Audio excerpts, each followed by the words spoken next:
hearing the arguments on the appeal filed by me against the order of the excise commissioner, which was passed in the Silly Souls cafe and bar case. The arguments have concluded today, and Honorable Chief Secretary has reserved his judgment, which will be communicated to us. I've pointed out to the Chief Secretary that the excise license to Silly Souls Cafe and Bar was given in total contravention of law.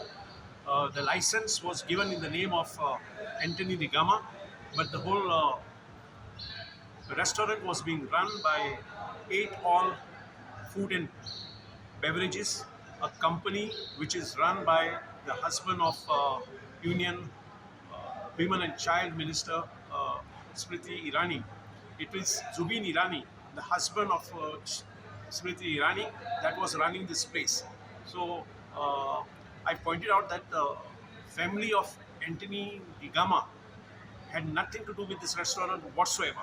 In fact, the excise commissioner has also not come to that conclusion that it was being run by Anthony Gigama.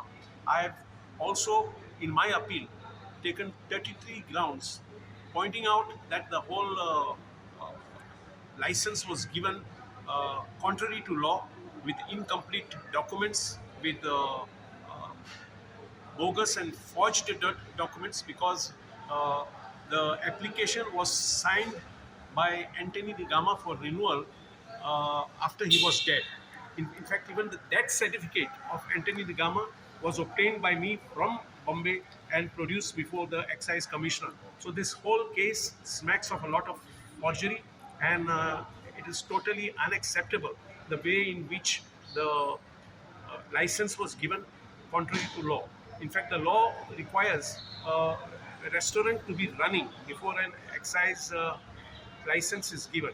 So this excise license was given without there being a restaurant which was in place. So the arguments finally have concluded today, and we have to wait and see what the uh, Chief Secretary has to say in his judgment, which should come soon. The Chief Secretary has explained that he would be busy in the next few weeks because of the Assembly session and the G20. But I'm sure he'll try to pass an order which needs to be passed at the earliest possible to bring this matter to a final conclusion. Okay.